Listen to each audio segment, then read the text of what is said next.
Très rapidement, Julie Bader, je suis avocat au Parisien et j'interviens sur les sujets du droit du numérique, protection des données, propriété intellectuelle. Et avec Juliette et avec Sébastien, avec les en ligne, alors que vous entendez sûrement, mais que vous ne l'écoutez pas, je ne sais pas comment ça fonctionne, mais qui est connecté avec nous sur Teams, on va vous parler des sujets des contenus en ligne et de la réputation en abordant les sujets de stratégie pour les entreprises, comment on va gérer les contenus en ligne et comment on va gérer sa réputation en ligne. Donc, Juliette, je te laisse te présenter et Sébastien, tu te présenteras ensuite, puis après, on va Alors oui, bonjour à tous. Donc Juliette Bachelard, je suis avocate au barreau de Nantes et comme Julie, j'interviens sur les sujets de propriété intellectuelle, données personnelles.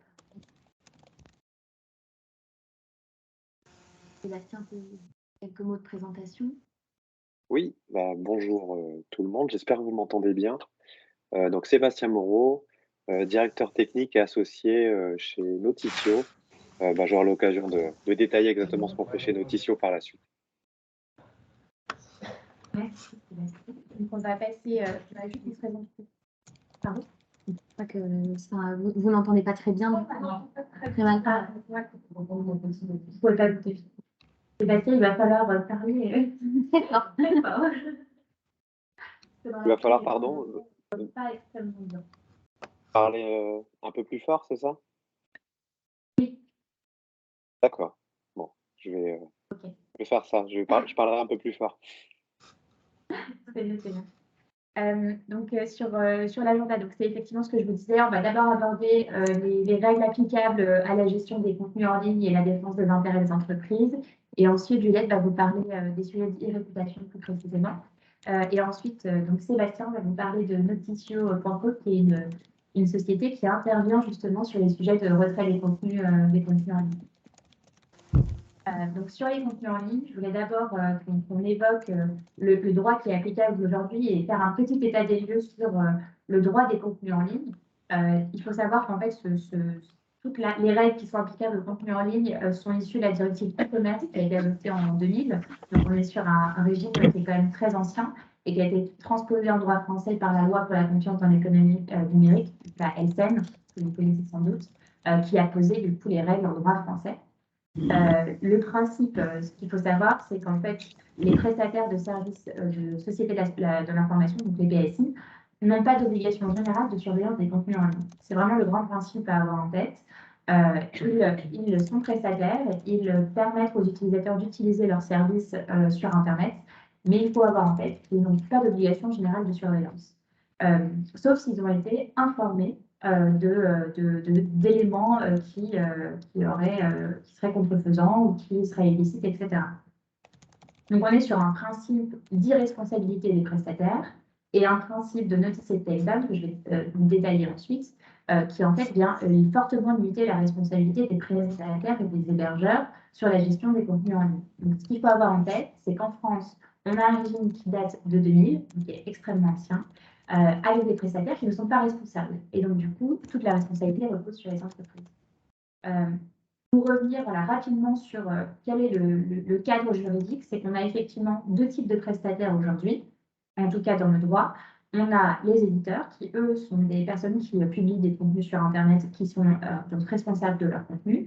Et on a les hébergeurs, donc les prestataires de services qui, en fait, sont qui hébergent du contenu pour le compte utilisateur. Et là, on voit bien qu'il n'y a pas de responsabilité sur les contenus. Ils ont uniquement une responsabilité de retirer les contenus lorsqu'ils ont connaissance du caractère illicite de ce contenu, si celui-ci lui a été notifié. Donc, dans ces cas-là, ils peuvent et ils doivent agir promptement pour retirer les contenus qui sont considérés comme illicites. On a un régime qui s'est un peu développé, je vais en parler un petit peu plus à la suite, sur comment un peu responsabiliser ces hébergeurs, puisqu'en fait, on a quand même une évolution du marché qui fait que c'était parfois pas forcément très acceptable que ces hébergeurs ne soient absolument responsables de rien, alors même qu'ils prenaient de plus en plus de place sur le marché numérique.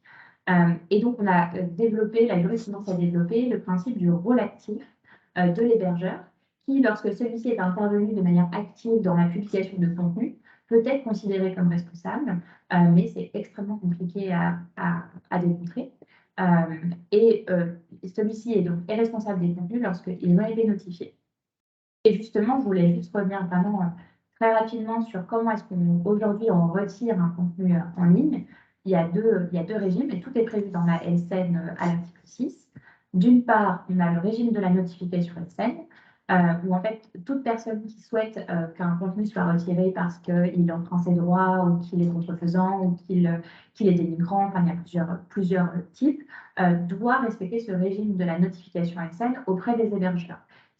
Donc, c'est une notification qui a un formalisme très particulier. Là-dessus, je fais juste une parenthèse, c'est que Sébastien va vraiment vous détailler plus en détail ces éléments-là dans le cadre de l'activité de notification, mais je voulais juste faire un petit point de droit rapide. Donc, effectivement, on a une notification qui a un formalisme très strict à respecter pour faire la notification aux hébergeurs et leur porter à la connaissance en fait, des contenus qu'on considère comme illicites ou litigieux. Et ensuite, c'est à l'hébergeur lui-même d'apprécier le caractère illicite du contenu et celui-ci pourra agir uniquement lorsqu'il va considérer que ce contenu est ostensiblement contraire au droit. Donc là, c'est vrai qu'on a aussi il y a plusieurs difficultés qui ont été soulevées dans ce régime de 2000 et de 2004 avec la LSN. C'est qu'en fait, l'hébergeur n'est pas responsable et en même temps, c'est lui qui va faire cette appréciation du caractère illicite des contenus, ce qui peut être problématique puisqu'effectivement, on n'est pas sur une juridiction en tant que telle qui a des pouvoirs de judiciaire, de décision. Il n'y a pas de procédure en tant que telle qui est prévue pour débattre du caractère ostensiblement contraire au droit d'un contenu ou pas. Donc, on avait plusieurs difficultés qui ont été soulevées soit par les personnes, mais également par les entreprises qui considéraient qu'une fiche produit est contrefaisante parce que ça reprend un produit qu'elles commercialisent et sur lesquels elles détiennent des droits d'auteur ou des droits de propriété intellectuelle ou industrielle. Et le prestataire pourrait considérer, puisque c'est lui qui peut apprécier, que ce caractère n'est pas illicite.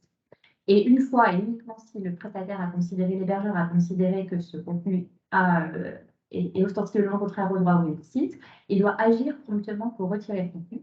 Ce qu'il faut savoir, c'est que ça, c'est la lettre de la loi. Et en fait, aucun délai n'a été expressément fixé dans la loi pour déterminer ce que ça signifie agir promptement. Donc, effectivement, on a dans la jurisprudence plusieurs exemples. Parfois, c'est en quelques jours, il faut qu'il aille juste rapidement. Parfois, c'est beaucoup plus long, parfois, c'est plus court. Et ça, après, c'est ensuite soumis à l'appréciation du juge si jamais il y a un contentieux et qu'effectivement, il n'a pas réagi suffisamment vite, etc. Et du coup, ça amène un régime qui n'est pas totalement adapté aujourd'hui à l'activité, à la rapidité avec laquelle se transmet l'information. L'autre moyen qu'on dispose les personnes pour le retrait des contenus, c'est via le biais de référés spéciales qui s'appliquent sur Internet, qui sont également prévus par la LSN à son article 6. Et en fait, ça permet aux personnes de demander à un juge d'interdire soit la diffusion de contenu en prévision d'un dommage qui pourrait être subi en raison de la communication de ces contenus, ou de faire cesser un dommage qui serait occasionné par le contenu, sachant que les dommages peuvent concerner tant les personnes en tant que telles, mais également les biens, ou alors, ça c'est plus accessoire aujourd'hui, mais sur le fait de provocation ou d'apologie du terrorisme. Donc en fait, on a un cadre juridique avec une procédure spéciale qui a été prévue par l'ASN, mais qui suppose effectivement qu'on engage une action judiciaire, soit par un référé, soit par une requête, ce qui peut quand même être assez lourd. Et en fait, on voit bien que ce n'est pas forcément adapté à la rapidité avec laquelle on transmet l'information et tous les effets qu'on connaît aussi lorsqu'on lance une action en justice avec la publicité de ces actions, qui peut en fait finalement avoir l'effet inverse qu'on connaît très bien. Pour revenir rapidement, mais je pense que Sébastien vous en parlera plus en détail, c'est qu'effectivement, ce régime des retraits des contenus en ligne pour les entreprises impose pour les entreprises d'avoir elles-mêmes leur propre responsabilité pour surveiller les contenus. C'est à elles d'être acteurs de cette surveillance, alors même que les prestataires disposent d'outils beaucoup plus performants, font déjà de la surveillance de contenu, on le sait très bien. Et donc, il y a des entreprises qui, du coup, se retrouvent vraiment confrontées à beaucoup de contenus en ligne qui sont publiés et à ne pas forcément être dotées suffisamment de compétences en interne pour gérer ces notifications de contenu. Ça entraîne également des multiplications de démarches, puisque ce que j'ai peut-être pas forcément suffisamment dit, mais c'est que le principe de notice and takedown impose uniquement pour le prestataire de retirer le contenu qui a été notifié. Mais ça veut dire qu'a priori, si le même contenu a été republié par une autre personne, on devrait faire la même notification pour retirer à nouveau ce contenu. Donc en fait, on se retrouve avec des multiplications de démarches qui peuvent être extrêmement lourdes pour les entreprises et en fait totalement priver en fait les entreprises d'action dans le cadre de la gestion des contenus en ligne et dans la prévention de tout ce qui est relatif par exemple au droit de la contrefaçon, au droit d'auteur, la protection de leur nom ou même des sujets de réputation comme l'a parlé Juliette. Et l'autre sujet, c'est qu'effectivement, on a un régime de responsabilité qui est extrêmement favorable aux hébergeurs et aux prestataires, puisque le principe, c'est qu'ils ne sont pas responsables des contenus, sauf si on arrive à démontrer le relatif de ces hébergeurs. Et donc, ils ont une responsabilité extrêmement limitée. Et pour les entreprises, elles se retrouvent confrontées du coup à des utilisateurs qui publient de façon souvent anonyme des contenus. Alors, ça nécessite des démarches pour les identifier le cas échéant, mais ça nécessite à nouveau de la stratégie, de la surveillance et de réaliser des démarches souvent judiciaires. Et les prestataires, eux, se cachent, enfin, se retirent derrière ce principe de responsabilité extrêmement limité. Peut-être pour revenir voilà, sur ces sujets-là, c'est on voit qu'avec l'évolution du marché numérique, il y a aussi une adaptation des jurisprudences. Dans les années 2010, on est encore sur un régime de jurisprudence qui est plutôt favorable aux hébergeurs, qui va difficilement reconnaître le rôle actif des hébergeurs dans la publication des contenus et donc reconnaître leur irresponsabilité relative aux contenus qui sont publiés en ligne. On a quelques exemples de jurisprudence. On a une jurisprudence Dailymotion où effectivement le prestataire n'effectuait pas de sélection de contenu, n'avait pas de choix des contenus et pas d'action sur les contenus et du coup n'avait pas de rôle actif et était considéré comme un simple prestataire de service qui n'avait pas de responsabilité vis-à-vis des contenus. C'était les vidéos qui étaient contrevenantes de droit d'auteur notamment.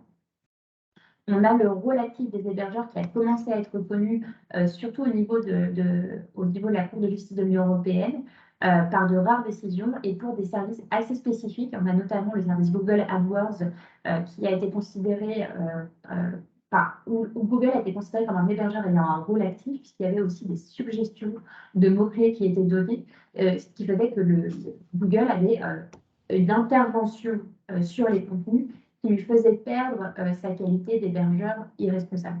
Mais on voit que c'est quand même très restreint et qu'il y a une qualification distributive qui peut être faite en fonction des activités de l'hébergeur, mais qui nécessite toujours pour l'entreprise de démontrer ces éléments-là pour obtenir gain de cause, déjà pour obtenir le retrait des contenus et le cas échéant, obtenir une indemnisation de son préjudice en reconnaissant la responsabilité de l'hébergeur. La difficulté, effectivement, c'est que la directive e-commerce, le régime qu'on connaît aujourd'hui, date de 2000 et la loi LCEN de 2004. Et entre-temps, entre 2000 et aujourd'hui, on a quand même l'émergence de nouveaux acteurs extrêmement puissants sur le marché numérique. On a les GAFAM, mais en fait, toutes les plateformes sont extrêmement puissantes. Et en fait, on a aussi développé des technologies nouvelles qui qui ont modifié le marché numérique et qui ont du coup aussi entraîné des réflexions nouvelles qui amènent des évolutions, d'abord en jurisprudence. Donc on a effectivement des jurisprudences qui ont commencé à changer un peu de bord et à reconnaître de plus en plus facilement la responsabilité des hébergeurs.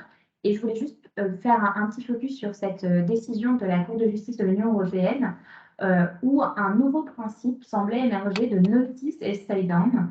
En fait, ce qui était reproché, c'est qu'une députée autrichienne, il me semble, avait demandé à Facebook de retirer des contenus qui étaient extrêmement dénigrants et insultants à son égard.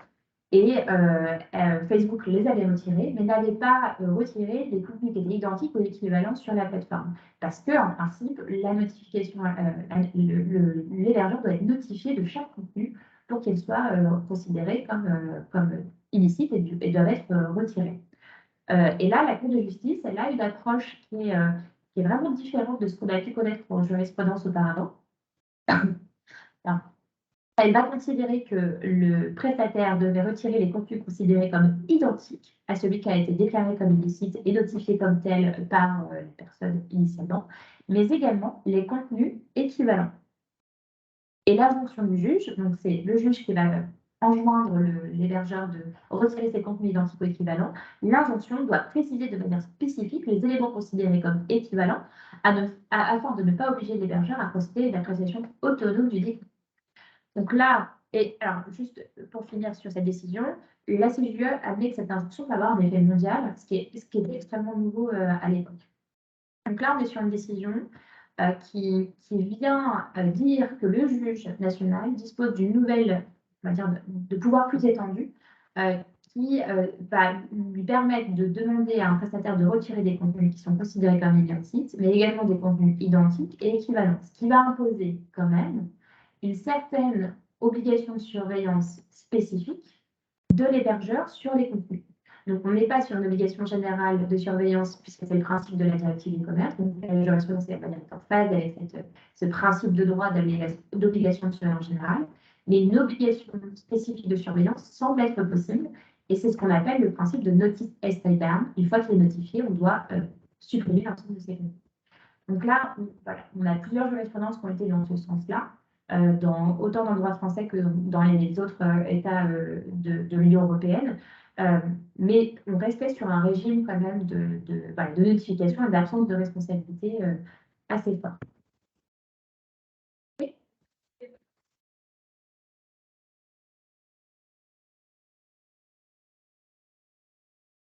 Un suivi Oui, oui, c'est un arrêt de 2019. Alors, à ma connaissance, il n'y a pas eu de jurisprudence en droit français qui ont repris exactement cette position-là de la Cour de justice de l'Union européenne. Mais effectivement, on est quand même sur une avancée jurisprudentielle qui est assez forte. Et je pense que surtout cette jurisprudence, on en a beaucoup parlé plutôt du côté des prestataires qui ont eux-mêmes pris des mesures en interne pour avoir des outils de surveillance des contenus et des moyens de notification des contenus un peu différents. Donc, ça a eu des conséquences. En tout cas, en jurisprudence française, à ma connaissance, non.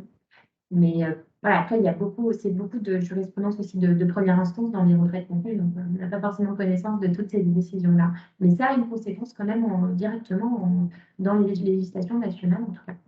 Et en tout cas, on voit, ça me fait le lien parfait, c'est qu'en fait, au niveau Union européenne, mais également au niveau national, on a l'adoption de réglementations qui sont de plus en plus protectrices des personnes et des entreprises sur les contenus en ligne, et le renforcement de la responsabilité des hébergeurs qui, en fait, aujourd'hui, n'ont plus le même rôle que ce qui était leur rôle en 2000. Donc, d'abord, on a la directive sur le droit d'auteur dans le marché unique qui a été adoptée, qui prévoit des dispositions particulières sur la diffusion de contenu en ligne, avec l'obligation d'obtenir l'accord des ayants droit avant toute diffusion sur des contenus qui soient protégés par le droit d'auteur.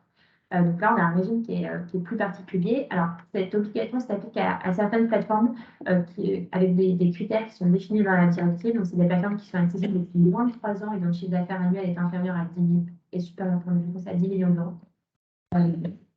Donc ça, on a un nouveau régime pour les droits d'auteur qui permet de renforcer la protection des ayants droit à l'égard des plateformes qui doivent mettre en œuvre ces obligations-là et qui doivent mettre en œuvre des outils suffisants pour surveiller les contenus. On a tous en tête, je pense, YouTube qui a des outils en fait de détection des éléments qui seraient contrefaisants en droit d'auteur avec des reconnaissances, etc. Aujourd'hui, les prestataires sont quand même dotés de compétences techniques suffisantes pour répondre à ces exigences européennes. Au niveau français, alors je ne vous ai pas mis toutes les lois qui ont été adoptées récemment, puisqu'on a d'autres dispositions, notamment en matière de terrorisme, qui ont été adoptées. On a aussi des dispositions spécifiques aux consommateurs qui ont été adoptées au niveau européen. Là, j'ai essayé de faire un focus sur les législations les plus pertinentes, en tout cas sur la gestion des contenus en ligne. Donc, la deuxième loi dont je souhaitais évoquer aujourd'hui, c'est la loi confortant le respect des principes de la République, la loi ATA, qui est venue créer une sorte de nouvelle catégorie de prestataires qui vient s'ajouter à la catégorie des hébergeurs, à l'attention des opérateurs de plateformes en ligne. Alors, cette loi, elle s'inscrit aussi dans tout changement de législation qui est en cours au niveau de l'Union européenne. Et en fait, c'est un peu une anticipation du régime européen qui va arriver et que je vais évoquer ensuite. Donc, elle renforce les obligations des opérateurs de plateformes en ligne avec une définition qui est fixée dans le Code de la consommation. Et notamment, on a des obligations qui sont relatives à la collaboration active avec les autorités judiciaires et administratives des plateformes dans le cadre de l'identification des personnes qui partagent des contenus qui seraient illicites, contrefaisants ou atteindant des personnes. On a également des informations qui doivent être mises en œuvre sur les actions mises en œuvre suite aux injonctions prononcées par les juges. Donc, les prestataires doivent être transparents et fournir des informations complémentaires sur ce qu'ils ont mis en place en interne en termes de gestion des contenus.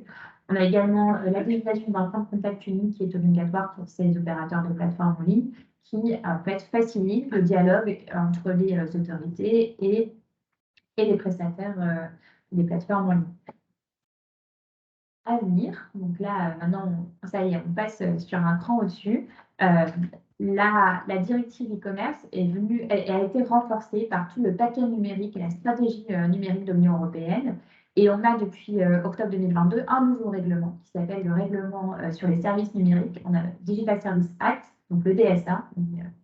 On le dit comme ça très rapidement pour bien l'identifier. Et ça accompagne d'autres textes, notamment le Digital Market Act, donc le DMA.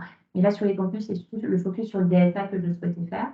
Donc, on a un règlement qui est déjà entré en vigueur depuis le 16 novembre 2022, mais il ne sera applicable qu'au 17 février 2024. C'est un peu comme le RGPD, pour ceux qui le connaissent. Donc, il était entré en vigueur dès 2016, mais l'application est reportée à 2018. Donc là, sur le DSA, il est applicable qu'à partir du 17 février 2024. Ce qui laisse un peu le temps, on va dire, pour les prestataires de se mettre en conformité. Et qu'est-ce qui se passe dans ce DSA? C'est qu'en fait, on reprend des notions de la directive e-commerce. La directive e-commerce est toujours en vigueur, mais on renforce en fait les obligations de certains prestataires, non pas en fonction de ce qu'ils font, mais en fonction de ce qu'ils font et de comment ils le font et à qui ils le font. Donc, on a des nouveaux critères qui permettent de caractériser de nouveaux services et d'avoir une approche beaucoup plus granulaire en fonction des services qui sont fournis et en fonction des obligations qu'on va imposer à ces services. Je vais me clarifier un petit peu parce que c'était un peu, on va dire, high level. Mais donc, ce qui se passe, c'est qu'on avait 3 prestataires qui étaient visés dans la directive e-commerce. Les services de simple transport, donc les fournisseurs d'accès Internet, les fournisseurs de caching, notamment, de mise en cache, et les services d'hébergement, dont on a parlé depuis tout à l'heure, qui étaient concernés par le régime ASN. Et parmi ces services d'hébergement, on a 2 nouvelles sous-catégories qui sont créées par le DSA. On a la catégorie des plateformes en ligne et des moteurs de recherche en ligne, qui, eux, sont des services d'hébergement, mais en plus de communication publique des informations. Et on a les très grandes plateformes en ligne et les très grands moteurs de recherche. Et ces très grandes plateformes, c'est des plateformes en ligne qui ont plus de 45 millions de bénéficiaires actifs mensuels dans l'Union européenne. Et qu'est-ce qui se passe en fait, c'est qu'en fonction de la qualification qu'on va avoir pour ces services d'hébergement, on va avoir des obligations de plus en plus fortes pour la gestion des contenus en ligne. On a dans le DSA des obligations, notamment pour la mise en place de procédures extrêmement précises pour la gestion des contenus en ligne, sur la gestion des notifications des contenus. Les prestataires doivent se doter de méthodologies extrêmement précises sur comment est-ce qu'ils vont gérer les notifications de contenu, gérer l'appréciation de caractéristiques des contenus et gérer la suppression des contenus. Sachant que ce n'est pas uniquement les contenus illicites qui sont liés à une personne en particulier, c'est également tout ce qui est relatif au contenu de produits contrefaisants. Donc, ce qui est une vraie opportunité pour les entreprises, puisque ce nouveau régime va aussi faciliter la stratégie des entreprises pour la gestion de leur contenu en ligne et la gestion de la surveillance des contenus en ligne, puisque là, la responsabilité ne reposera pas uniquement sur les entreprises, mais également sur les prestataires qui vont devoir faciliter la gestion des contenus en ligne et le retrait des contenus en ligne. Il y a également la possibilité d'avoir des appels sur les décisions de retrait de contenu en ligne qui vont devoir être mis en place par les prestataires, ce qui est effectivement une avancée par rapport au régime auparavant, puisqu'en fait, c'était plutôt le prestataire qui décidait ou pas s'il acceptait un appel ou en tout cas une discussion avec la personne qui souhaitait retirer tout son contenu. Et on a également des obligations renforcées pour les titulaires de droits de propriété intellectuelle. Donc, c'est ce que je disais sur notamment des fiches de produits contrefaisants. On a également une obligation d'identification des vendeurs sur des marketplaces qui seraient extrêmement, qui seraient récurrents en tout cas dans la publication de fiches de contenu contrefaisant. Et on a aussi alors, toutes les obligations d'audit interne, donc là qui vont s'appliquer aux plateformes, aux très grandes plateformes, qui vont venir en fait amener un peu plus de transparence, mais aussi amener, alors c'est un principe qu'on connaît beaucoup maintenant au niveau européen, un principe d'accountability. En fait, les prestataires doivent eux-mêmes gérer en interne leur conformité aux nouveaux textes. Donc peut-être pour simplifier et pour finir sur ce sujet-là, on a un régime ancien qui était adapté à l'époque, mais en tout cas avec le nouveau régime, le nouveau marché numérique qui est moins adapté et qui du coup fait reposer sur les entreprises une lourde responsabilité sur les contenus en ligne avec peu de flexibilité et des multiplications de démarches importantes. Mais on voit que ça a un petit peu changé avec la jurisprudence et avec quelques textes au niveau national et européen sur des sujets particuliers. Et là, avec les DSA, avec cette nouvelle réglementation, on va a priori sur un nouvel ordre numérique où en fait la gestion des contenus sera facilitée. Je vais passer maintenant la parole à Juliette qui va vous parler de la e-réputation en faisant un petit rappel des règles applicables en matière de délit de presse et de délivrement. Et on prendra les questions, mais à la fin, il me semble, sauf si voilà, vous avez des questions. Donc, merci Julie. Je vous propose maintenant d'aborder des sujets, le sujet de l'e-réputation. Donc, comment défendre son e-réputation, comment réagir lorsqu'on est confronté à des avis négatifs, péjoratifs. Donc, la première étape, la première chose à faire, ça va être de qualifier l'atteinte. C'est important, pourquoi? Parce que le régime juridique va différer selon l'atteinte. Donc, c'est vraiment le point de départ de notre réflexion à avoir. Donc, dans un premier temps, je vous propose d'envisager ces différentes catégories d'atteintes possibles. Et dans un second temps, nous aborderons plus les actions qui pourront être menées pour faire face à ces atteintes. Donc, hop. Donc, qualification de l'atteinte, j'ai résumé en deux grandes catégories d'atteintes. Les premières, donc les délits de presse, et les secondes, le dénigrement. Donc, s'agissant des délits de presse, donc quelques remarques préliminaires. Donc, ils sont définis dans la fameuse loi du 29 juillet 1881 sur la liberté de la presse, qui définit les infractions de presse de façon limitative. Donc, toutes ces infractions de presse, elles sont soumises à un régime dérogatoire au droit commun, un régime de poursuite et de répression dérogatoire que nous aborderons un petit peu à la fin de cette intervention. Il faut savoir que pour qualifier un délit de presse, celui-ci doit être public, en quelque sorte. C'est donc ce fameux critère de publicité qui a fait l'objet d'une jurisprudence abondante. Et désormais, c'est le critère de communauté d'intérêt qui est systématiquement retenu pour considérer des propos, une atteinte publique. Donc, dès lors que les propos, les publications ont été communiquer à des personnes qui ne sont pas liées par une communauté d'intérêt, on va considérer que ceux-ci sont publics et donc on sera bien en matière de délit de presse. A contrario, si du coup on est en présence de publications de propos non publics, on sera sur le terrain des contraventions qui, elles, ont des sanctions bien moindres.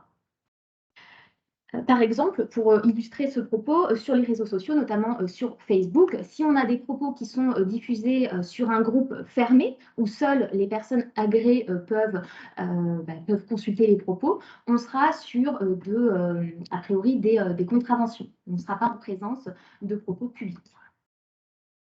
Donc, parmi ces délits de presse, je vous propose d'aborder tout d'abord l'injure. Donc, qu'est-ce que l'injure? Elle est définie à l'article 29, alinéa 2 de la loi de 1881. Donc, un premier élément de définition, c'est qu'il doit s'agir d'une expression outrageante, terme de mépris ou invective. Donc, on a trois séries de comportements qui sont susceptibles de constituer une injure. Donc, en pratique, les différences entre ces trois comportements sont assez ténues. Donc, par exemple, une invective, elle va se caractériser par la grossièreté des propos. Le mépris, ça va être plus un terme qui va être destiné à rabaisser une personne. Donc voilà.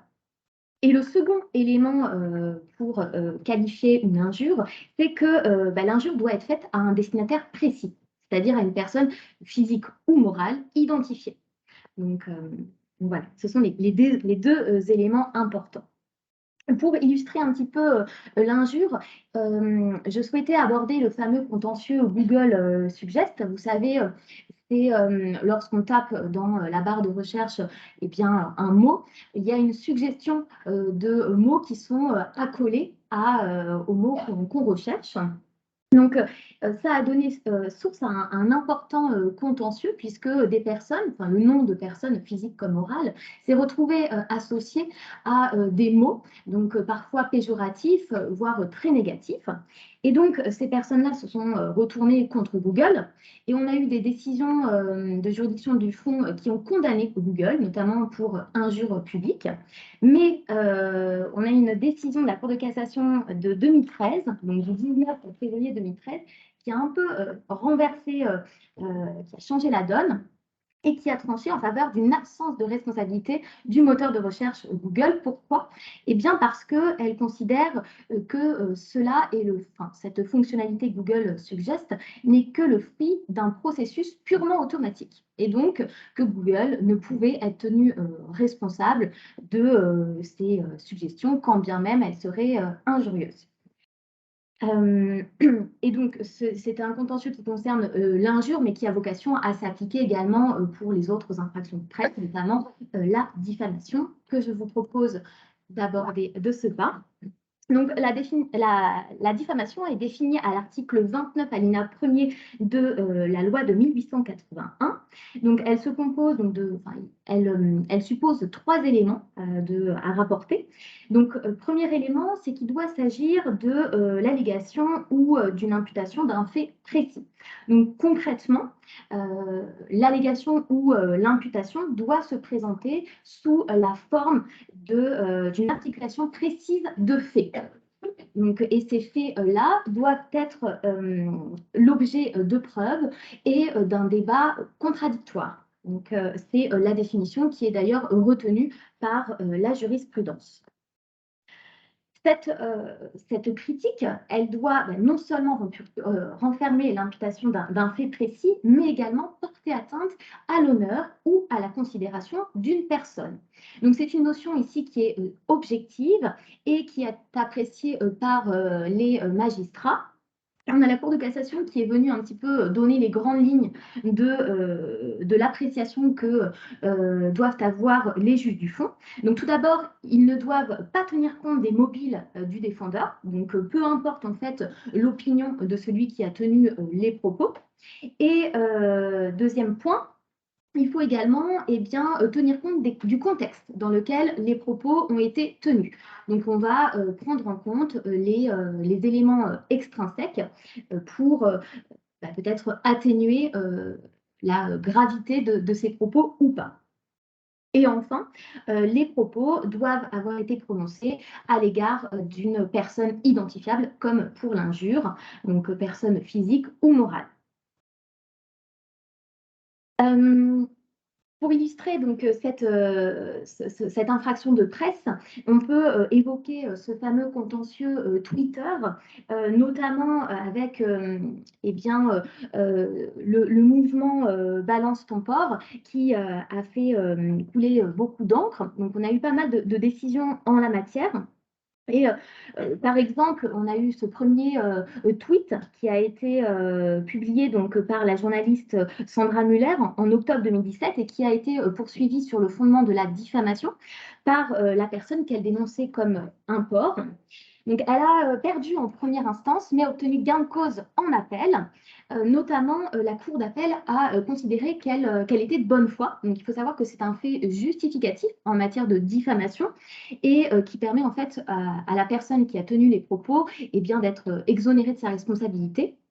Et ce fait justificatif doit notamment, pour l'établir, en fait, il faut démontrer que les propos ont été poursuivis ont été dits dans un but légitime, qu'il n'y avait pas d'animosité personnelle, et encore que les propos aient été dits avec prudence, mesure, etc. Donc là, la Cour, elle a considéré que Madame Muller, était de bonne foi et que son tweet avait été publié dans le cadre d'un débat d'intérêt général sur la libération de la parole des femmes et que sa démarche était tout à fait légitime. Il faut savoir qu'on a eu 2 décisions récentes de la Cour de cassation en mai 2022 qui s'inscrit exactement dans ce même courant, en retenant la bonne foi de l'auteur des propos. Donc on a vraiment des décisions qui font ici la part belle à la liberté d'expression. À côté de ces infractions de presse, de ces délits de presse, nous avons le dénigrement. Donc le dénigrement, ce n'est pas un délit de presse, c'est une faute civile, une faute délictuelle qui est condamnée donc, sur le fondement de l'article 1240 du Code civil. Donc il n'y a pas de définition dans la loi, c'est vraiment, ça a été défini un peu au fil des jurisprudences et c'est une construction prétorienne. Mais pour le caractériser, il faut à tout le moins que les propos aient été portés à la connaissance du public. Donc, si ce sont des propos qui ont été tenus, par exemple, dans une sphère privée, eh bien, le dénigrement ne sera pas caractérisé. Et ensuite, ces propos doivent être de nature à discréditer les produits et ou services d'une entreprise. Donc, c'est ici justement la principale distinction avec la diffamation qui, elle, va viser une personne physique ou morale. Là, le dénigrement, il va concerner davantage les produits et services d'une entreprise. Donc, ça peut être des critiques qui concernent, par exemple, la qualité des produits ou services, ou encore les méthodes commerciales d'une entreprise, ou l'authenticité des produits. Et par exemple, on a une décision qui a considéré que le fait de divulguer une action de contrefaçon qui n'avait pas donné lieu à une décision de justice, eh bien, était un acte de dénigrement. Et je souligne également que le dénigrement peut être caractérisé même en l'absence d'un rapport de concurrence direct et effectif entre l'auteur des propos et la victime. Donc, ce n'est pas une condition pour caractériser le dénigrement. Le dénigrement sera en revanche écarté si 3 éléments sont réunis. Donc le premier, c'est que l'information litigieuse a été divulguée dans le cadre d'un débat d'intérêt général. Elle se rapporte à un sujet d'intérêt général, qu'elle repose donc sur une base factuelle suffisante, ce qui suppose que des investigations préalables, des vérifications sérieuses aient été menées avant la tenue des propos. Et enfin, que l'auteur des propos ait fait preuve de mesure, de prudence dans ses propos, justement. Donc pour illustrer justement ce contentieux du dénigrement, je souhaitais aborder avec vous le fameux contentieux Google My Business, qui là aussi a fait l'objet de nombreuses décisions parfois contradictoires. Donc, je pense que tout le monde connaît ce qu'est une fiche Google My Business. Ce sont ces fameuses petites fiches qui sont automatiquement générées par Google et qui sont automatiquement générées par Google et qui parfois peuvent donner lieu à des avis négatifs, voire très dénigrants. Donc, comment faire lorsqu'on est confronté à ça? Comment agir? Contre qui agir? Eh bien, on peut agir à la fois contre l'auteur des propos, si celui-ci est identifié. Donc, on a notamment une décision assez récente du tribunal judiciaire de Paris du 22 juin 2022, où on avait une personne qui avait laissé 6 avis dénigrants sur la fiche Google My Business d'une société, la société Raymondi Immobilier, et qui a été condamnée à 3 000 € de dommages et intérêts. Mais on peut également se diriger contre Google. Et c'est là tout l'apport de la décision du tribunal judiciaire de Chambéry de septembre 2022, où là, les sociétés, donc Google France, LLC et Irlande, ont été condamnées donc, non seulement à supprimer la fiche Google My Business d'une dentiste, je crois, mais également à lui verser 20 000 € de dommages et intérêts, et ce sur plusieurs fondements. Donc, le premier fondement, c'est que le tribunal a considéré que Google, les sociétés Google, avaient porté atteinte à, à la réglementation applicable en matière de données personnelles, puisque là, c'était une dentiste, donc l'affiche était composée de son nom, son prénom, il y avait son adresse. Donc, ce n'est pas parce que ce sont des données professionnelles que ce ne sont pas des données personnelles, protégées donc, par la réglementation applicable, donc le RGPD. Et là, le tribunal a considéré que Google n'avait pas respecté les obligations qui lui incombent en sa qualité de responsable de traitement. Et Google a été également condamné sur le fondement des actes de dénigrement et parasitisme. Donc, combien même Google n'aurait pas tenu ces propos dénigrants, ne serait pas l'auteur de ces avis dénigrants, on a considéré que, il en profitait un petit peu indirectement, puisqu'il obligeait, le service Google oblige en quelque sorte les professionnels à adhérer à Google, à ses services, pour qu'eux-mêmes puissent répondre en fait à ces avis. Et ensuite, Google utilise donc l'adresse mail qui est communiquée pour envoyer de la publicité, notamment la publicité sur ses propres services. Donc, le tribunal a considéré, et à juste titre, que Google profitait de tout cela, et donc qu'il était responsable de ces actes de dénigrement. Et le tribunal souligne également que ces propos ne reposent pas sur une base factuelle suffisante, puisque Google n'opère aucun contrôle sur ces avis, donc ne s'assure même pas de leur véracité. Donc, c'est une décision qui, à mon sens, doit être saluée, et j'espère que les autres tribunaux suivront le pas du tribunal judiciaire de Chambéry. Donc, voici ce qui concernant donc, les atteintes. À présent, les moyens d'action, donc comment réagir lorsqu'on est confronté à ce genre d'atteinte. Donc, les moyens d'action sont assez multiples, ils sont nombreux, et ils vont en fait dépendre des objectifs poursuivis. Donc, on peut tout à fait adopter une riposte graduée, donc afin de réagir le plus efficacement, le plus rapidement possible. Mais en tout état de cause, le premier réflexe à avoir, c'est de se ménager la preuve, notamment par un constat d'huissier dans l'idéal, ou à tout le moins des captures d'écran dans le cas où cela partirait au contentieux. Donc, donc je vous propose d'aborder d'une part les actions non contentieuses, et d'autre part les actions non contentieuses. Donc, parmi les actions non contentieuses, nous avons tout d'abord le droit de réponse. Donc, ce droit de réponse en ligne, c'est le fait, en fait, pour une personne, de tout simplement de pouvoir répondre aux propos dans lesquels elle est mise en cause. Donc, initialement, c'était un droit qui était prévu par la loi de 1881, mais qui a été étendu aux autres supports de communication, notamment sur Internet, donc avec l'article 6 de la LCEN, dont Julie vous parlait. Et il existe donc des conditions d'ouverture du droit de réponse. Notamment, il faut savoir que ce droit est exclu dès lors que la personne peut réagir directement, personnellement, en répondant d'elle-même, sans passer, par exemple, sur un forum de discussion, donc, qui est ouvert au public. La personne peut elle-même répondre. Donc, ce droit de réponse ne lui sera pas ouvert. Donc, il peut être exercé par toute personne, physique, morale. Il est gratuit, et il est adressé au directeur de publication. Donc, c'est généralement la personne dont l'identité est précisée dans les mentions légales d'un site Internet. Donc, voilà, il s'exerce dans un délai de 3 mois à compter de la diffusion du message litigieux. Il y a également des conditions de forme à respecter, notamment le contenu de la réponse ne doit pas dépasser un certain nombre de lignes. Et enfin, le directeur de publication doit insérer la réponse dans un délai, notamment de 3 jours à compter de la réception de la demande.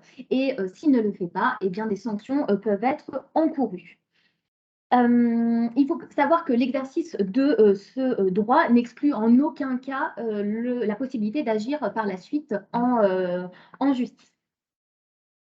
À côté, nous avons les demandes de déréférencement, donc, qui sont des demandes qui sont formulées auprès des moteurs de recherche. On va demander auprès, par exemple, de Google de déréférencer du contenu. Donc, ça ne permet pas de supprimer en tant que tel du contenu, mais simplement de faire en sorte qu'il ne soit plus référencé. Donc, généralement, les moteurs de recherche vont faire une balance des intérêts et se pencher notamment sur la liberté d'information des internautes pour faire droit ou non à cette demande de déréférencement. Et nous avons également des procédures de signalement en ligne. Donc, ce sont des formulaires de signalement auprès des réseaux sociaux, notamment Facebook, Instagram ou encore Twitter, où on peut signaler du contenu dénigrant. Voilà. Donc, ça mérite parfois d'être efficace. Ils sont assez réactifs. À côté de ces actions, nous avons des actions donc, contentieuses. Donc, tout d'abord, des procédures d'urgence. Donc, on va voir les procédures de référé. Donc, par exemple, pour solliciter la suppression de contenu sous astreinte. Donc, on peut eh bien, faire un référé. Il y a également une procédure accélérée au fond qui permet également de solliciter du juge toute mesure de nature à faire cesser un dommage. Et ces actions, elles peuvent être faites à la fois donc, contre Google, contre l'hébergeur, mais également contre l'auteur des propos si celui-ci est connu. Donc, quid lorsque l'auteur des propos n'est pas connu, puisqu'il arrive très souvent que les avis soient laissés de manière anonyme ou alors sous un pseudonyme. Donc, comment faire dans ces cas-là? Donc, avant la loi du 30 juillet 2021, c'était relativement simple.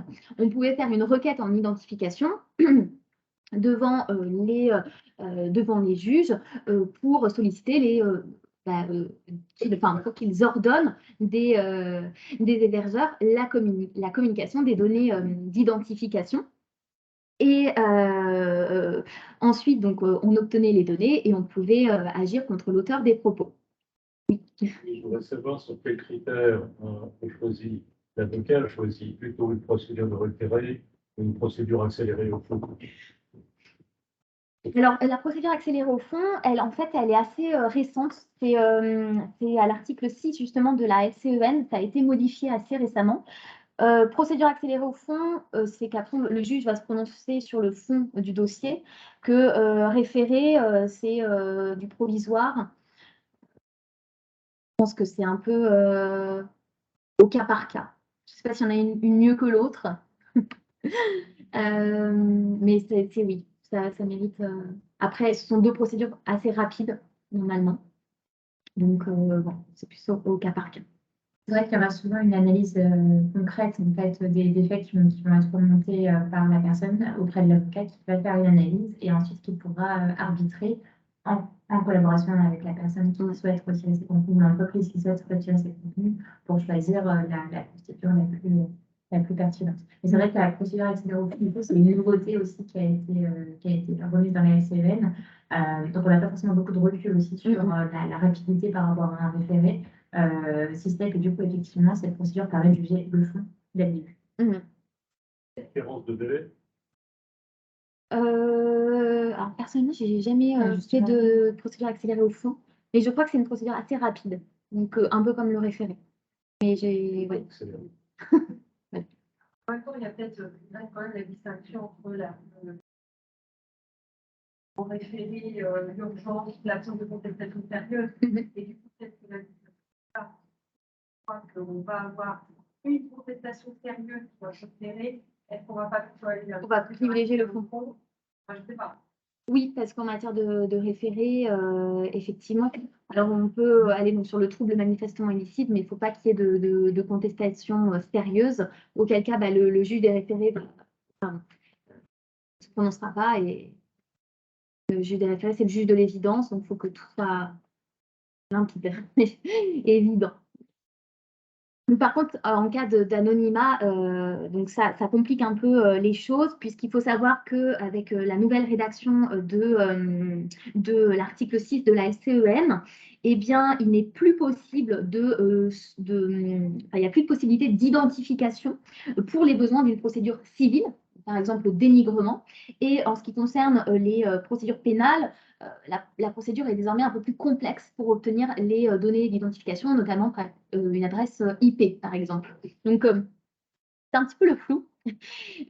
C'est un petit peu le flou et pour le coup, on a une décision très récente de la Cour d'appel de Paris d'octobre 2022 qui illustre justement les difficultés pour obtenir des données d'identification auprès du juge. Donc, ça soulève des vraies questions par rapport au droit de la défense. Voilà, donc affaire à suivre. Juste, je finis sur les actions maintenant au fond. Donc là, ça va être plus lorsqu'on va vouloir obtenir une condamnation, on veut obtenir des dommages et intérêts. Donc tout d'abord, il y a une question qui se pose en matière de compétences matérielles territoriales, donc selon le type d'atteinte notamment. Donc si on est en matière de dénigrement, on va aller devant le juge civil, donc tribunal judiciaire ou tribunal de commerce si on est entre commerçants. Et en matière de délit de presse, l'action civile, donc en réparation, peut être faite devant le tribunal correctionnel ou devant le tribunal judiciaire. Et s'agissant de la compétence territoriale en matière d'infraction de presse, eh bien c'est tout simplement le lieu d'infraction. Juste quelques mots sur cette fameuse responsabilité en cascade. Lorsqu'on va rechercher la responsabilité pénale d'une personne, on a ce qu'on appelle un mécanisme de responsabilité en cascade, c'est-à-dire que c'est un mécanisme en fait qui va permettre d'avoir toujours un responsable, toujours un responsable. Donc dans la loi de 1881, au premier rang, on va avoir le directeur de publication comme responsable, directeur de publication ou l'éditeur. Et au second rang, on va avoir l'auteur des propos. Donc, lorsque les atteintes sont commises par voie électronique, on a une responsabilité en cascade un petit peu similaire, avec toujours au premier rang le directeur de publication et au second rang l'auteur des propos. Donc, par contre, en matière de dénigrement, il n'y a pas ce système de responsabilité en cascade. Et enfin, donc, quelques petits points de vigilance sur les actions en matière de délit de presse. Donc, tout d'abord, il faut savoir qu'il y a une prescription très courte, donc, qui est de 3 mois.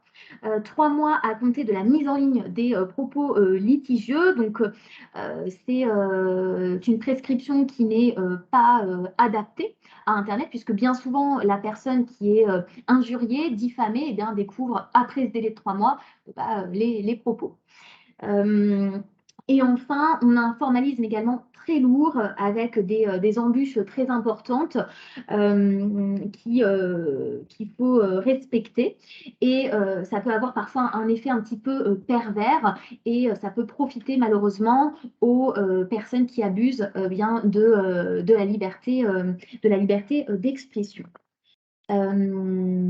Voilà pour ce qui est de l'e-réputation de ce petit panorama.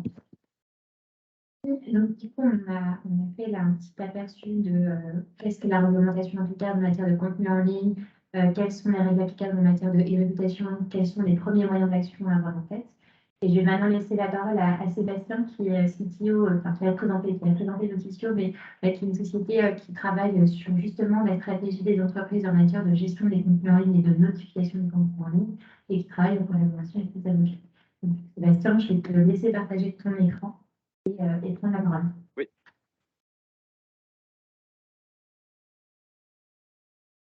Alors voilà, j'ai partagé mon écran. J'ai coupé la vidéo pour avoir une bonne bande passante. J'espère que vous m'entendez bien.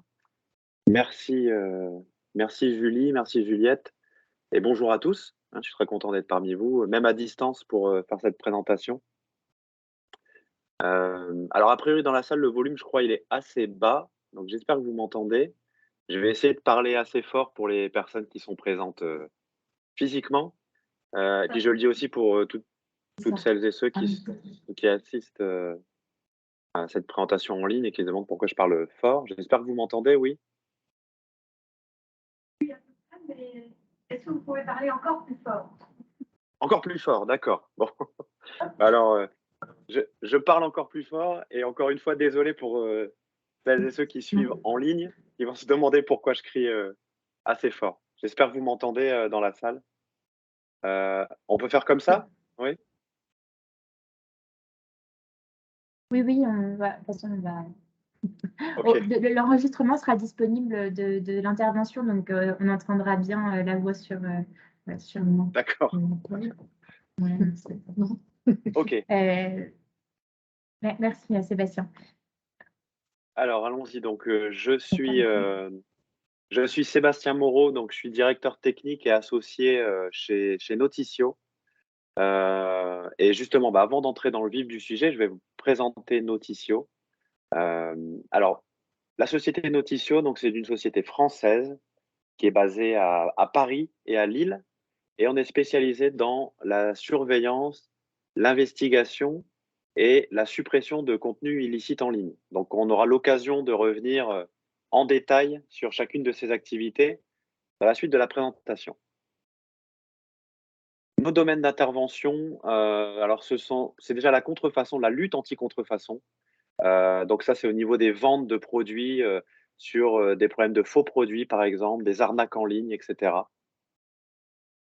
On travaille également sur la lutte anti-piraterie. Donc là, on parle plutôt de sites de téléchargement illégaux et de streaming, pour les films et la musique, notamment. On travaille sur l'usurpation d'identité, et la e-réputation. Donc là, on en a parlé, hein, c'est aussi les faux comptes, les fausses pages, et tout ce dont vous venez de parler avec les diffamations, les injures, les faux avis, et cetera. On travaille sur toutes les parties cybersquatting et phishing. Donc le cybersquatting ou cybersquattage en français, donc c'est la pratique qui consiste à enregistrer un nom de domaine qui reprend ou qui évoque une marque ou un nom commercial, et sur laquelle le déposant n'a aucun droit afin d'en tirer profit. On travaille aussi donc dans un sous-domaine qui est le typo-squatting. Alors c'est technique aussi, donc là, le typo-squattage en français, ça c'est quand on a un nom de domaine qui ressemble à un site web connu, mais avec une erreur d'orthographe ou une très petite différence. Donc en fait, ça reproduit des erreurs d'orthographe que nous-mêmes on peut faire quand on veut accéder à un site web connu. Et bien entendu, le but également, c'est de rediriger le flux de visiteurs vers un site contrevenant. Le phishing aussi, donc l'hameçonnage en français, là, quand on crée, quand les contrevenants créent un site web qui ressemble à un site connu, qui utilise un logo, le nom de l'organisme ou de la société, et cetera. Toujours dans le but de récupérer notamment de la data et des clients et des utilisateurs. Donc tout ça, c'est dans les parties cybersquatting et phishing. On travaille également sur des problématiques de surveillance des reventes hors réseau de distribution. Donc là, par exemple, ce sont des problématiques de billetterie non autorisée pour des concerts ou des événements sportifs, par exemple. On peut également surveiller des revendeurs hors du réseau de distribution sélective ou encore des ventes hors du territoire qui étaient définies dans le contrat de distribution. Donc, bien entendu, tout ça sur des problématiques de revente en ligne, hein, des billetteries en ligne, et cetera. Et puis enfin, un dernier domaine qui est en essor, c'est la partie des NFT contrefaisants. Alors vous connaissez sûrement déjà les NFT, donc c'est ce qu'on appelle c'est les jetons non fongibles. On sait que ça existe déjà depuis quelques années, mais ça a vraiment été popularisé l'année dernière, et c'est vraiment monté fortement l'année dernière. Ce sont ces actifs numériques qui ont la particularité d'être uniques et irremplaçables, euh, et qui sont basés sur la technologie de la blockchain, donc la même que pour les crypto-monnaies. Donc dans ce cas, qu'est-ce qu'on surveille? On surveille les usages de la marque et de la reproduction d'œuvres sous forme de NFT sur les différentes plateformes sur lesquelles ils circulent, parce qu'il y a des plateformes spécifiques pour vendre des NFT. Et dans ce cas-là, on travaille avec les marques pour faire de la surveillance, de la suppression, etc. Donc voilà les principaux domaines d'intervention de Noticio. Quelques chiffres pour Noticio pour vous resituer. Donc on a environ 6000 noms de domaines qui ont été suspendus, qu'on a pu suspendre. Ça représente à peu près 4 millions d'URL délistés des moteurs de recherche. Donc ça, c'est autre chose. On parlera du délisting juste après. Et tout ça représente environ 40 millions de produits de contrefaçon supprimés d'Internet. Nos secteurs d'intervention, alors, ils sont très variés, je vous laisse les lire, vous vous en doutez, notamment la mode et le luxe, forcément sur les problématiques de contrefaçon et de faux sites web, et cetera, mais aussi le sport, le e-sport, l'art et la culture, et cetera. Les nouvelles technologies, mais pas uniquement les nouvelles technologies, on voit qu'on a même des problématiques à gérer des clients sur les parties cosmétiques, santé, alimentaire, tourisme et banque et assurance. Et enfin, donc l'équipe Noticio, alors Elena Blikova, qui est directrice juridique et fondatrice de Noticio, qui a 15 ans d'expérience en propriété intellectuelle et nouvelles technologies, et spécialisée en cybercriminalité et droit des médias et de la presse. Et donc moi-même, avec donc ingénieur de formation, je m'occupe de toute la partie technique et de la plateforme technique avec une vingtaine d'années d'expérience dans la direction de projets techniques et dans la transformation digitale. Et puis, on le voit à droite aussi, Noticio, c'est également une société qui est composée de juristes spécialisés en propriété intellectuelle et en nouvelles technologies et précontentieux, et puis des ingénieurs informatiques en cybercriminalité. Alors, ce que je vais vous présenter surtout maintenant aujourd'hui pour entrer on va dire dans la pratique, c'est deux choses. Donc la stratégie de surveillance de contenu. Je vais essayer de vous expliquer comment, par expérience, on travaille sur cette stratégie de surveillance de contenu et également la complémentarité qu'on peut avoir avec les cabinets d'avocats et les directions juridiques. Alors, on va commencer par la stratégie de surveillance de contenu. Je voulais démarrer par une citation que vous connaissez peut-être, une citation qui est un peu ancienne, Henry Ford, qui disait: «Les deux choses les plus importantes n'apparaissent pas au bilan de l'entreprise, c'est sa réputation et ses hommes». Pourquoi j'en parle? Parce que c'est effectivement une citation qui est assez ancienne, mais finalement, la réputation, elle est toujours là et toujours traitée aujourd'hui via les nouvelles technologies. Et donc, parmi les enjeux, on a bien entendu le fait de maîtriser et préserver votre image et votre réputation. Donc là, on parle ici de la réputation de l'entreprise ou de celle de votre client. Sur internet, ça concerne essentiellement tout ce qu'on a vu là, auparavant sur les avis, la diffamation, les injures, et cetera. Ça peut être aussi l'image de la marque et sur ces sujets, nous, on est sollicités par des directions juridiques de grandes marques, les directions juridiques aussi dans des entreprises de production audiovisuelle qui vont défendre plutôt leurs œuvres et leurs images, leurs photos, et cetera. Donc là, c'est plutôt du droit d'auteur. Et aussi des TPE, PME qui sont à leur compte parfois et qui auront finalement les mêmes problématiques, mais réduites à on va dire, leur propre enseigne. Ensuite, deuxième enjeu principal, défendre vos droits de propriété intellectuelle. Là, notamment, c'est faire respecter vos droits sur vos marques, les produits, vos créations et maîtriser votre visibilité en ligne. Donc, savoir ce qui se passe pour votre entreprise, votre marque, vos œuvres, où est-ce que c'est publié, qui l'a publié, comment faire cesser toute publication non autorisée. Donc tout ça, ce sont des éléments qui constituent les enjeux principaux de la surveillance de contenu en ligne, mais la question c'est comment est-ce qu'on organise cette surveillance? Là, on va parler de la surveillance, et comment est-ce qu'on la réalise? C'est ce qu'on va voir tout de suite.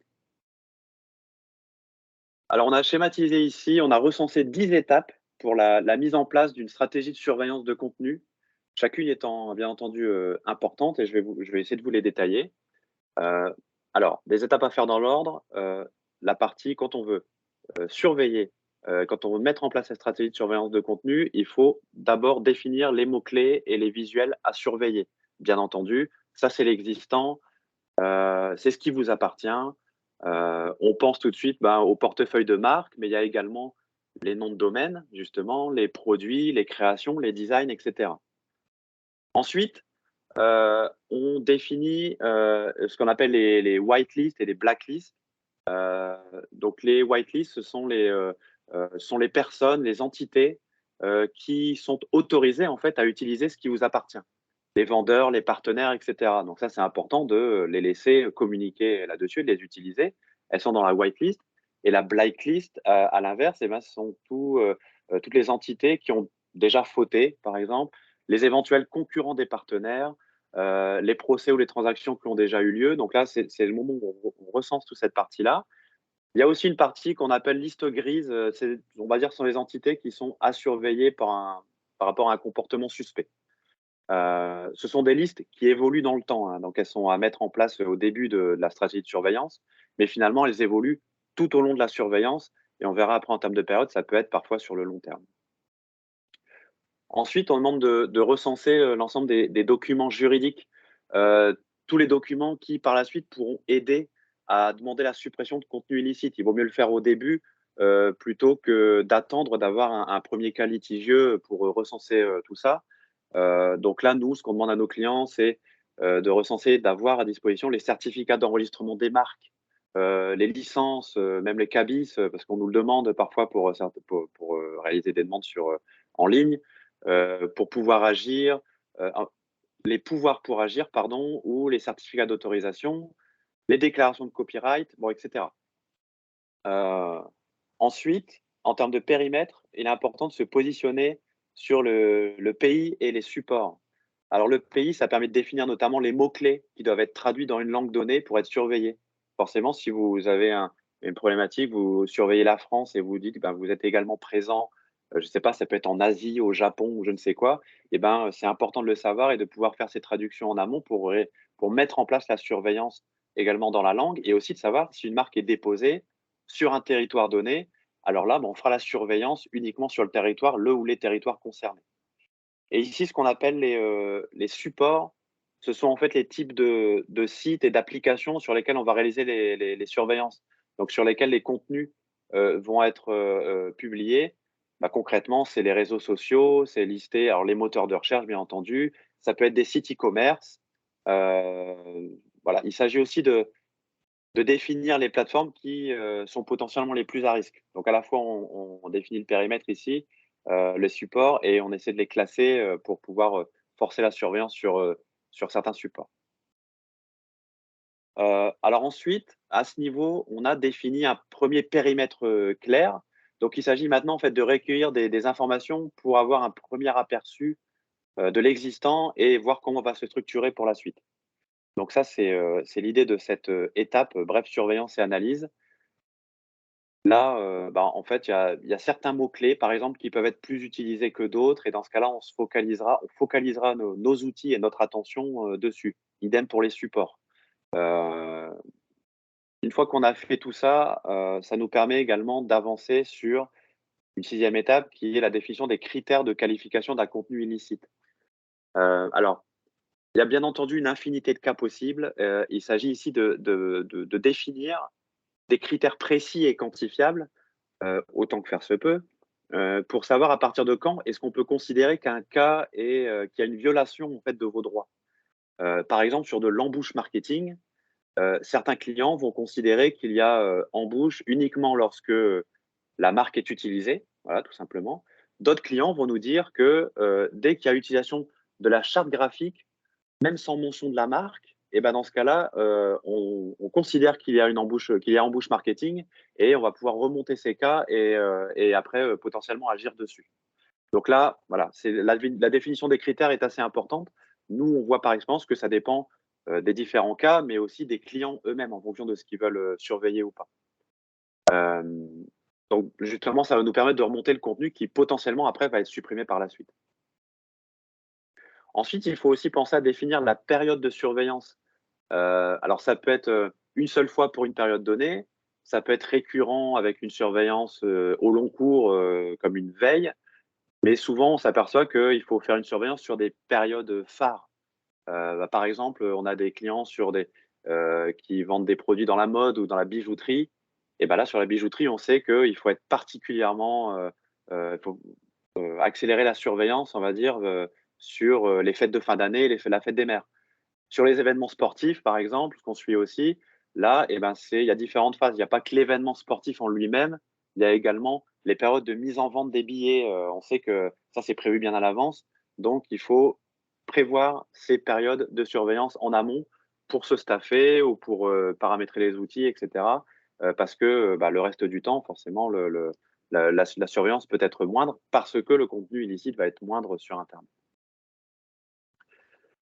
Ça va être aussi important, de définir, le responsable de suivi et les personnes habilitées. En fait, l'interlocuteur dédié et les personnes dans l'entreprise qui doivent valider le contenu illicite. Là, je vous parle vraiment de choses très concrètes de ce qu'on voit, nous, avec les clients avec lesquels on travaille. Lorsque des cas sont remontés, il est important que ce soit le client final qui donne le go, on va dire, pour traiter le cas. Pourquoi? Parce que on a défini des critères précis au-dessus, etc. Néanmoins, il y a toujours certaines nuances et on a aussi même parfois des cas où il y a, on va dire, j'ai un exemple concret, un deal en cours entre le client et un partenaire, mais qui n'est pas encore officialisé. Et ben dans ce cas-là, forcément, par définition, ça n'est pas encore officiel, donc on ne le sait pas nous-mêmes parfois. Et dans ce cas-là, le client nous indique juste: «Bah non, ça vous le mettez de côté, on ne va pas le supprimer ou le délister», forcément pour ne pas porter préjudice aux futurs partenaires. Donc nous, ce qu'on fait en tout cas et ce qu'on conseille, c'est toujours de laisser le go final, au client et du coup, bah, de bien déterminer quels sont le ou les interlocuteurs dédiés chez le client pour faire ça. Il ne faut pas non plus, bien entendu, qu'à chaque fois on demande la validation, d'un trop grand nombre de personnes parce que ce qui est important aussi, c'est d'être rapide sur ces suppressions de contenu. Donc il faut que tout le process se fasse assez vite et de manière fluide. Hem La fréquence des comptes rendus, bon ça c'est plutôt de l'opérationnel, c'est combien de fois est-ce qu'on va, remonter, les informations, au mois, à la semaine, au jour. Ça peut être variable en fonction des périodes phares dont on a parlé, plus haut, hein. Quand on est vraiment sur une période phare, on peut vraiment remonter, des cas, chaque jour et quand c'est une veille au long cours, souvent on le fait à la semaine, voire au mois. Et puis la stratégie de suppression, bon, c'est un sujet, qui est vaste et passionnant, mais on va pas trop s'y, attarder, ici, vraiment je veux dire sur la partie purement suppression. Heu, Là, la question c'est qu'est-ce qu'on fait une fois qu'on a détecté le contenu? Qui agit? On va parler de la rédaction des modèles de courrier, sur quel délai on agit, et cetera et qu'est-ce qui se passe lorsque malgré les mises en demeure, les contacts ne réagissent pas, les intermédiaires ne réagissent pas? Alors mettre en place des stratégies d'escalade par avance et il faudra qualifier notamment la gravité du cas pour voir si on constitue un dossier, là je parle de nous, Noticio, dans ce cas-là pour, porter, auprès d'un cabinet d'avocats. Donc justement, ensuite, ça me permet de faire une transition sur la complémentarité qu'on peut avoir, nous, avec les cabinets d'avocats, les directions juridiques. Heu, on fait pas la même chose, hein, chez Noticio, du moins on intervient sur pour être plus précis, on fait, la même chose, mais on intervient sur, une période différente en fait du cas et de la durée de vie du contenu illicite lui-même. Hem, alors on fait d'abord de l'accompagnement. Ce qu'on peut faire en complémentarité, c'est, de l'accompagnement dans la mise en place de la stratégie de surveillance. Donc c'est ce qu'on voit ici. Vous avez besoin, ou le client a besoin de mettre en place une stratégie de surveillance, on accompagne, là-dessus. Hem, on en a parlé, ça peut être de la surveillance de vente non autorisée de bijoux contrefaits. Voilà, je peux donner quelques exemples comme ça. On a fait ça pour une grande marque de bijoux, fantaisie, avec la définition des périodes phares, notamment là, par exemple, le Black Friday, c'est une période phare, le Cyber Monday et cetera. Hem, D'autres exemples là-dessus, on a fait la surveillance de l'utilisation de la dénomination sociale et de labels d'une fondation scientifique française, qui s'occupe notamment de certifier, des éléments et là, il y a des contrevenants qui certifient sans autorisation là, en l'occurrence, on avait des cas de certification sans autorisation de masques FFP2, de filtres d'aspirateur et cetera. On fait de la surveillance, d'une marque de luxe, également donc alors c'est très particulier cette partie-là. On était associé donc à une marque de luxe et qui avait des problématiques avec les produits stupéfiants. Alors ça peut paraître, étrange, mais en fait, il s'est trouvé que, des produits stupéfiants étaient vendus sur des plateformes, e-commerce sur le dark web et reprenaient les logos et les noms de, certaines marques de luxe de grandes maisons, notamment d'une grande maison française de champagne, donc pour laquelle, qui nous ont, mandatés justement pour nettoyer, on va dire, ces parties-là. Donc on est capable aussi d'aller dans le dark web. C'est quelque chose aussi qu'il faut pouvoir surveiller à certains moments, notamment pour ce type de vente de produits. Voilà, pour, finir avec les exemples, on a surveillé aussi l'utilisation des propriétés, olympiques durant la période olympique pour prévenir les cas d'embouche marketing et de contrefaçon et protéger les partenaires officiels. Ça, c'était pour les Jeux Olympiques. Notamment, on a fait ça pour le CNOSF en 2016 et en 2018. Voilà, il y a encore plein de choses à dire et plein d'exemples là-dessus, mais comme ça, vous avez déjà quelques pointeurs, on va dire, quelques idées de ce qu'on peut faire et qui on peut aider sur la mise en place de stratégies de surveillance. On fait de la surveillance complémentaire aussi à partir d'un cas remonté en interne ou par votre client. Donc ici, on a un cas qui a déjà été détecté et on réalise une surveillance complémentaire. Par exemple, l'usage d'une marque identique à une marque enregistrée auparavant pour promouvoir un service identique. On a eu ça pour une chaîne française de garage. On avait un cas qui était remonté par le client. C'était le client d'un cabinet d'avocats partenaire d'ailleurs. Et nous, on a surveillé l'usage de la marque postérieure en ligne pour aider à l'évaluation du préjudice. Et enfin, donc, on peut être complémentaire sur la partie investigation. Pour l'investigation complémentaire, on a deux situations possibles. Soit on nous communique un cas donné et dans ce cas-là, on va investiguer sur ce cas, soit on investigue tous les cas qu'on détecte dans le cadre de notre surveillance dont j'ai parlé plus tôt. Dans tous les cas, notre approche pour schématiser, c'est, on en a parlé finalement aussi un petit peu plus haut, c'est identifier le ou les auteurs de la publication ou le ou les propriétaires du site web, vérifier tout l'environnement, si ces personnes ont mis en ligne d'autres contenus illicites problématiques pour le client. On trouve potentiellement la source du trafic du site à fermer, compte sur les réseaux sociaux, publicité, référencement, etc. On liste l'ensemble des intermédiaires techniques qui entourent ce contenu illicite. Donc, c'est là où on arrive vraiment sur les parties de surveillance technique. Et ça permet ce sont les intermédiaires qui permettent que ce contenu soit accessible en ligne et on essaie de travailler dessus justement pour les déréférencer ou les délister. Dans les exemples, on a détection et investigation d'une dizaine de sites dans un cas d'usurpation d'identité numérique pour une enseigne parisienne d'une grande marque française de vêtements de sport. Voilà. Ensuite, en termes de complémentarité, on a également la complémentarité possible, et je terminerai là-dessus, sur la suppression de contenu et la constitution de dossiers. Donc là, pour le déréférencement des URL, le premier cas de déréférencement des URL et des moteurs de recherche. Alors, on parle bien entendu de Google principalement, c'est le moteur de recherche largement utilisé de manière principale par le grand public, mais d'autres moteurs de recherche, Bing, etc. Alors, notre résultat là-dessus, c'est qu'on supprime 100% des URL éligibles. On parle de désindexation, de délisting, etc. Pourquoi est-ce qu'on fait ça? Notamment pour supprimer les URL d'un site de contrefaçon ou piraterie sur toutes les extensions Google, donc sur tous les territoires. C'est important aussi de faire attention aux différentes extensions Google. Il y a google.fr, mais en fonction des territoires, on peut aussi les déréférencer sur d'autres extensions de Google. Nous, sur ce sujet-là, on est partenaire de confiance Google, on fait partie du programme TCRP pour Trusted Copyright Removal Program. Ça nous permet de délister un nombre illimité d'URL par jour sur l'ensemble des extensions Google. L'objectif final, bien entendu, c'est de réduire la visibilité et le trafic du site. Parce que forcément, c'est quelque chose, ça peut être la chose la plus rapide à faire. Hein, c'est-à-dire qu'en quelques heures, sous 24 heures maximum, les URL, l'ensemble des URL est déréférencé. Donc le site, même s'il n'est pas down tout de suite, si le contenu est toujours en ligne, en revanche, il est beaucoup plus dur à trouver. Donc déjà, ça réduit sa visibilité. C'est déjà une première étape importante qui peut être faite très vite. On a déréférencé beaucoup d'URL, j'en ai parlé un peu plus haut, notamment sur des produits contrefaits. On l'a fait principalement sur une célèbre marque française de vêtements de sport. Je ne vais pas la citer du tout, hein, c'est une marque qui a un petit reptile sur l'avant. Ou encore, on a fait ça sur une célèbre marque de montres colorées. Donc là, ils attendaient surtout de nous qu'on puisse, dans un premier temps, le plus vite possible, déréférencer les URL sur Google, etc. Les 3 dernières choses, alors on peut aider également donc sur on est complémentaire, c'est pas qu'on peut aider, on est complémentaire sur la rédaction des modèles de courrier.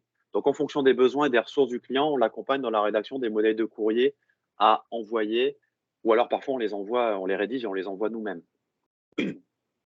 Là-dessus, on fait ça par rapport à notre double casquette juridique et informatique. C'est pour ça que nos clients nous font confiance là-dessus, c'est qu'on conseille aussi très important la partie, bien entendu, toute la partie juridique dont on a parlé et en fonction des interlocuteurs qu'on a en face de nous, notamment quand on parle aux interlocuteurs et aux intermédiaires techniques, c'est de réussir à adopter également leur langage pour que on s'aperçoit que ça aide beaucoup à supprimer les contenus assez vite. Quand je parle d'adopter le langage, je parle d'adopter les langages et les conventions techniques pour directement bien savoir de quoi on parle et ce qu'on veut supprimer. Nous, on intervient en phase de négociation pour trouver une solution à l'amiable. C'est une phase pré-contentieux qui se déroule 100% en ligne avec les différents interlocuteurs responsables de la mise en ligne et de l'accès au contenu. Donc ça, c'est une approche qui permet une meilleure réactivité et qui est plus adaptée on va dire, à l'instantanéité de la mise en ligne des contenus et de la création des sites web. Il faut aller vite sur Internet là-dessus. On aide aussi sur la suppression de publications et d'annonces et de fermeture de sites web. Alors ça, c'est une de nos principales activités. On arrive à avoir un taux de 90% de réussite, suppression sur les réseaux sociaux, les faux comptes, etc., les cas d'embauche marketing, les annonces. C'est important aussi. Par exemple, on a des partenariats avec Le Bon Coin, Evil Dressing, etc., pour pouvoir supprimer rapidement.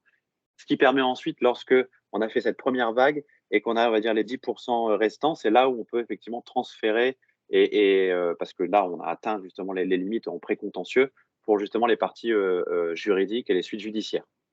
On a fermé beaucoup de sites de contrefaçon et de piraterie, de phishing, etc. Je ne vais pas y revenir avec le temps qui nous reste. Et la constitution de dossiers, pour terminer. Alors, c'est les comptes rendus des actions selon le rythme et le contenu demandé par le client. Ça permet de traiter rapidement un cas très problématique et urgent, ou alors un grand nombre de cas en période de fête, etc. On a parlé des périodes phares. Ça permet également de remonter les détails, justement, des 10% des cas dont je parlais plus haut, qui sont les plus problématiques, qui sont non fermés, et justement pour poursuivre éventuellement sur le terrain judiciaire. C'est là où ça sort de Notitio. Pour conclure, donc on a vu ensemble les étapes principales pour la mise en place d'une stratégie de surveillance efficace. Elles sont affichées devant vous, j'y reviens pas. On a vu également quelles pouvaient être les complémentarités avec les cabinets d'avocats et les directions juridiques, à travers différents exemples. Notitio, on se positionne en tant qu'expert français de la suppression de contenu illicite en ligne via les partenariats, les réponses adaptées, proportionnées à chaque cas, le service à la carte et cette double casquette informatique et juridique. Donc voilà. Merci à tous. Merci infiniment pour votre attention. J'espère que vous m'avez bien entendu et que le son était quand même correct. N'hésitez pas à nous contacter chez Notitio, autant Elena que moi, sur nos emails là, qui s'affichent à l'écran. On sera toujours heureux de vous répondre, soit pour échanger justement sur ces sujets, pour les approfondir et pour vous accompagner si besoin. Merci Sébastien. Merci Sébastien, j'espère que la réponse a été claire. Dans la salle, j'ai l'impression qu'il n'y a plus de questions. Merci beaucoup Sébastien, merci à tous pour les participants en ligne. Et puis on repartagera les présentations et il me semble que la présentation est enregistrée. Il y aura peut-être une rediffusion également sur Internet. Merci beaucoup. Merci. Bonne journée. Merci, au revoir.